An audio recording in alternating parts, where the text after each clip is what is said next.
everybody. I know you're excited. Everybody, please be seated. I've got a real Broadway producer, legit theater producer in our midst. And he's got a production coming up that many of the people in Southern California, anyway, can see. He's such an interesting guy. Put it together for Tom McCoy, everyone. Thank you. I love your intro. Yeah. That's brilliant. That's very energetic. Oh, yeah. Well, here's what I want to talk to you about. First of all, I love theater, and I love that you're mounting a big theater production. I'll mention it now. There is a Fiddler on the Roof production. It stars Jason Alexander, right? And it's the 8th of November.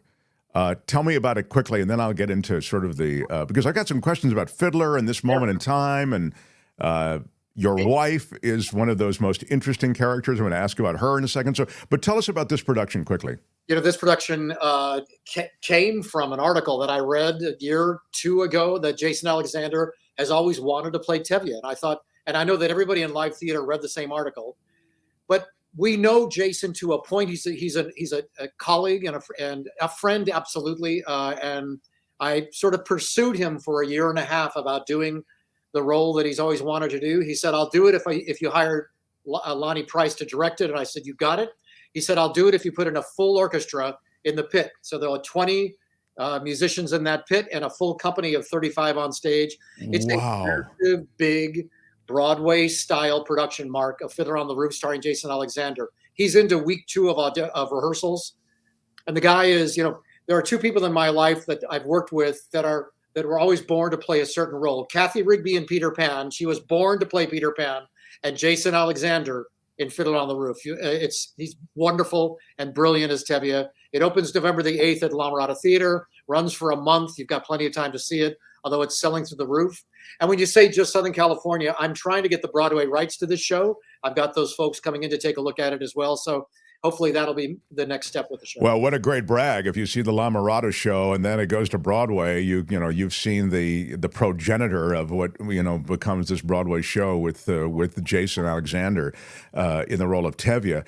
It's such a legendary story, Fiddler on the Roof. And it's been handled by, I'm thinking, iconic figures playing Tevye, right? No doubt about that. Yeah, and so, the film, and Leo Backel did it on Broadway, and many, many others. It's interesting too, Mark, that Jason said when we first talked about this, he said, "I want to go back to the original Jerome Robbins concept. Fiddler's been done a lot; it's been done wonderfully well over the decades, but." He said, "I feel like it's been fiddled with. So I want to go back to that original intent of what Jerome Robbins and the original authors and writers felt and wanted to portray about this brilliant story." And that's what we're doing. So what does that mean? I want to go back to what was it? Give me a sense of what that means on stage. Again, there have been other productions of it, and some of it had been sort of modern versions of it. There was a version of it off Broadway, which was, very successful. But this is the Jerome Robbins choreography. This is the Jerome Robbins direction.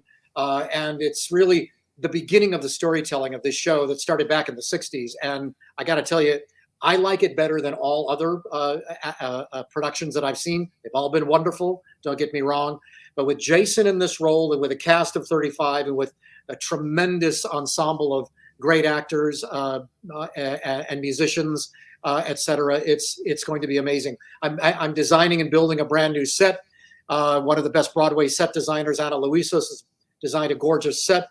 Jaffe Wiedemann, who designed Dear Evan Hansen in terms of lighting that show, and Shucked and a bunch of other Broadway shows, is coming in to light this thing. Lonnie Price is directing it. Lee Martino is choreographing it. I've got a Broadway team and Jason Alexander and a gorgeous show. And we are humbled and honored and thrilled that we're doing this at La Mirada and possibly beyond. Yeah, and it's interesting because I think people know Jason Alexander so well from Seinfeld, but what they may not realize, and I think it's beginning to get out there into the zeitgeist around Jason Alexander, but I don't think they realize this guy is a real musical theater vet. He's a legit theater vet. I mean, Seinfeld, it wasn't like his first rodeo. He was already an established, a well-talented and well-respected actor. There was a show 30 years ago on Broadway, Mark, called Jerome Robbins Broadway. It was segments of shows that Jerome Robbins did: West Side Story, Peter Pan, Fiddler on the Roof, and many others. A newcomer named Jason Alexander was hired to play in the Fiddler on the Roof segment, and it was a 15, 20-minute segment in a 2.5-hour show. He won the Tony Award for being on stage for 15 or 20 minutes in that show. So this man can act. Yes, brilliant. That's an utterly terrific story that I didn't know. The Tony Award for being on stage for 15 minutes. Wow. Oh, I was already excited. Now I can't wait to see him. This really, so you're saying, this was a goal of his, and it's finally been realized there at the La Mirada Theater. That's what the article said 2 years ago that we read. Again, that everyone in the theater business read. And happily, I picked up the phone first. And again, Kathy did a show for Jason when he was producing a season up at UCLA called Reprise. He was a producer up there. He had Kathy come in to play a role for him, and we got to know him then. And I think he's been to the theater a couple of times, so he saw the quality of work that we do at La Mirada Theater. It's not just a regional theater. We produced, Kathy did Peter Pan on Broadway 4 times, and we had Jesus Christ Superstar, the national tour, Camelot with Lou Diamond Phillips. We've done 10, 15 national tours that have also gone overseas to China, to the Middle East, et cetera. So we wear many hats at La Mirada, regional theater, Broadway, national touring. Jason came down and saw a few shows over the past couple of years, liked what he saw, loved the quality, and said, "I'll do it if you let me have Lonnie Price to direct it and a full orchestra," which I said, "Got it." Just can't wait. What a terrific theater experience that's going to be. Now, you mentioned Kathy, and I'm going to double back to Fiddler because there's a little controversy that I feel you've shouldered and leaned right into, which is really kind of exciting. But Kathy that you mentioned is your wife, Kathy Rigby? Exactly. Who all of us who are of a certain vintage grew up just feeling like, oh my God, she is, America's sweetheart. She still is, actually, but yep, absolutely was. And, she was the youngest Olympian ever in the 1968 Olympics in Mexico City. She was 15 years old. She set the stage and opened the door for American female gymnastics in this country. She then went on to the 72 Olympics in Munich.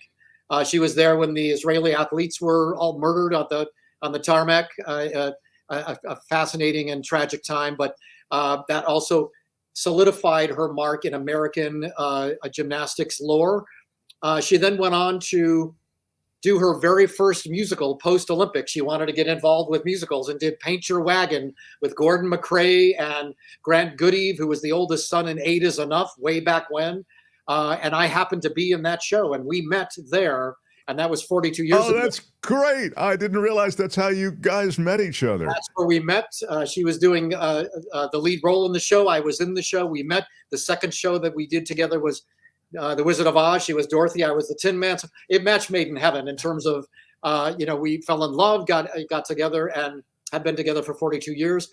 She continues to act now and again when she wants to, but we built this producing McCoy Rigby Entertainment, our company, producing sort of empire. I say that with humility because I'm a Catholic, and the nun said, "Walk with head bowed in humility." So I do the best I can.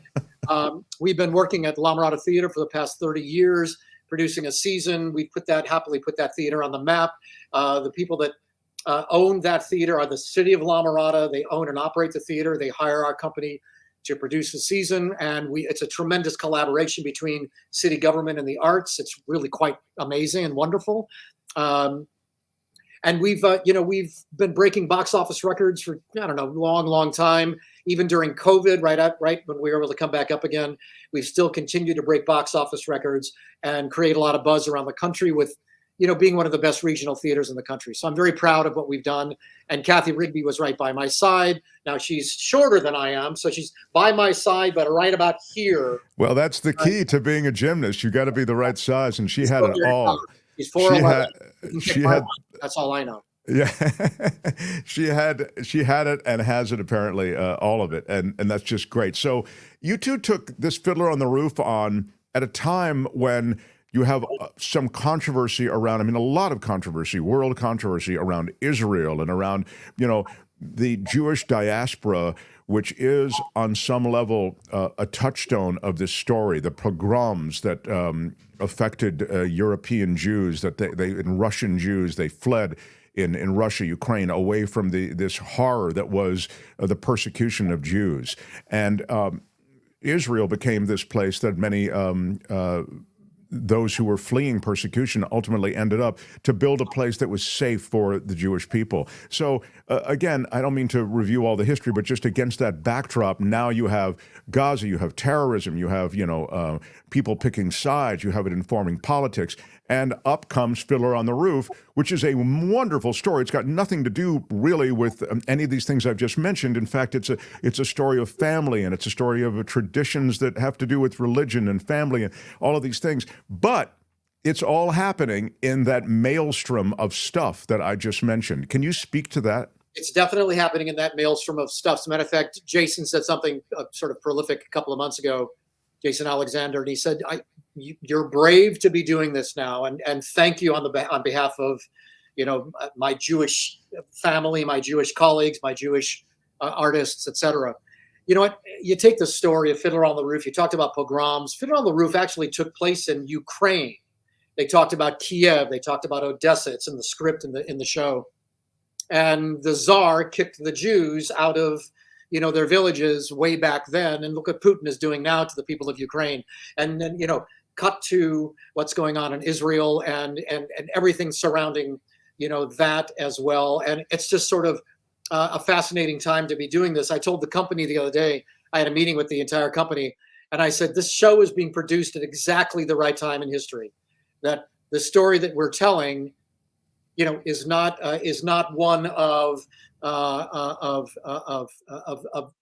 creating a separation between the Palestinians and the Israelis, or what's going on in Ukraine, et cetera. But it's telling this beautiful story about beautiful people and their beautiful culture. And the first song in the show is Tradition. Talks about the traditions in their families, the traditions in their religion, in their culture. Lovely, peace-loving men and women and families that just want to live and be at peace. I think that's that's the kind of the bottom line with what's going on in the rest of the world. But anyway. No, and that I love that you mentioned that, because I think that in a way is the struggle that we all have, the struggle of family, the struggle of what we've understood to be the world, the struggle of what we've always done, the way we've always viewed the world. I mean, there are a lot of universal themes that run through Fiddler on the Roof, I think, and it's a really moving, funny, it's one of those perfect, I guess that's why it's been done over and over, and then you have mounted it in such this grand way at the La Mirada Theater. It's just one of those shows that just feels as though in its totality, it's quite perfect. It lands so well. When I was a sophomore in high school, I was in Fiddler on the Roof at my high school, Servite High School, an all-boys Catholic high school in Anaheim, California. And we did Fiddler on the Roof, and I was in the show and was so taken with the story of tradition and of the culture and of family, which is very much like the Catholic tradition, to be perfectly honest. I even thought about, becoming Jewish at that point in my life, because they're very similar in their approach, both religions, and frankly, all religions are very much that. But I've loved the story since then, and I feel honored and grateful to be able to do it now with Jason and with this amazing company. Well, I mean, Jason Alexander I'm sure he's terrific. I can't wait to see the show, and with this huge, orchestra, and with these so many talented people involved.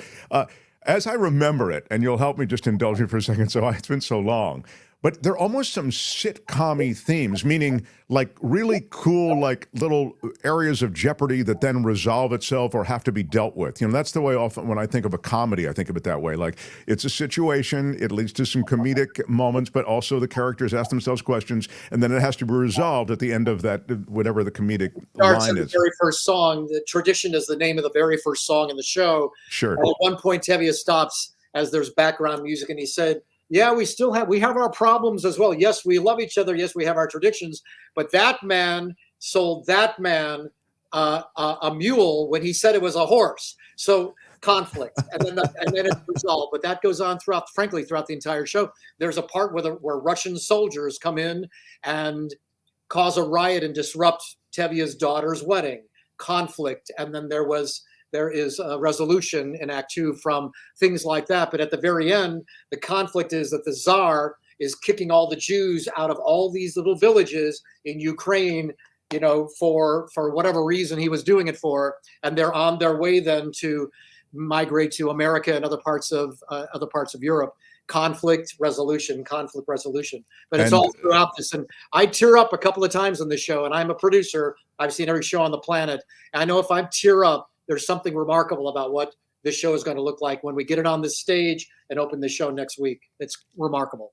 I know that there are powerful moments in Fiddler. I know that. There are also some uproariously funny moments. And Tevye, as I recall, has to pitch his wife on the daughter marrying a different guy than the wife had planned. And it's so funny. And what he does to try to, invent this thing that, this word from God that blah, blah, blah. It's just so funny. And then I think one of his daughters, as I recall, she falls in love with a soldier, or he's not a Jewish guy, right? He falls in love with a Russian soldier. Right. Of course, there are Russians that live in the same town of Anatevka as the Jewish folks. They've lived side by side in peace and harmony for a while, but the Tsar wants to cause trouble and create a problem. And that said, Hava, who's the youngest daughter, does meet a Russian soldier who's very kind and says, "Here's a book. Read the book, and then let's talk about it when you get finished reading it," etc. Then they fall in love, and Tevye says, "You're dead to me. You're out of my life. You've left the faith. How can I bring you back in? How can I love you? How can I do that?" And at the very end, when everybody's being walked out of the village as the Tsar kicks them out, he turns to Hava and says, "God bless you. We're staying here at this place, so stay in touch with us." But I remember being very touched by that as a teenager when I first saw it. Yeah. Very touched by it. Wow. Hey, good luck with this, Tom. I'm so excited for you and Kathy. Again, it's Fiddler on the Roof, La Mirada Theater. The run starts November 8th, and we'll have a link to tickets and to the theater, and I encourage everyone in driving distance to make it. And we have a big Northern California audience too on this show. Right. I encourage you to turn it into a weekend. It could be a lot of fun, and make this the centerpiece of the weekend. Seeing Fiddler at the La Mirada Theater. You'll love the theater. It's a gorgeous theater. It's comfortable. It's well done. It's going to be first class on stage. Everybody that sees the show will walk out with their jaw open. I guarantee it. It's going to be wonderful. We're excited about it. It'll be Fiddler on the Roof with Jason Alexander, November 8th at the La Mirada Theater. Good luck. Have a great run. Break a leg, my friend. Thanks so much, Mark. Great to see you. All right, Tom. Tom McCoy, everyone. Hi, it's Mark, and I thought that was great. Hit the notification bell. You'll know whenever there's a new video being dropped, and please subscribe to our channel to help us save the universe.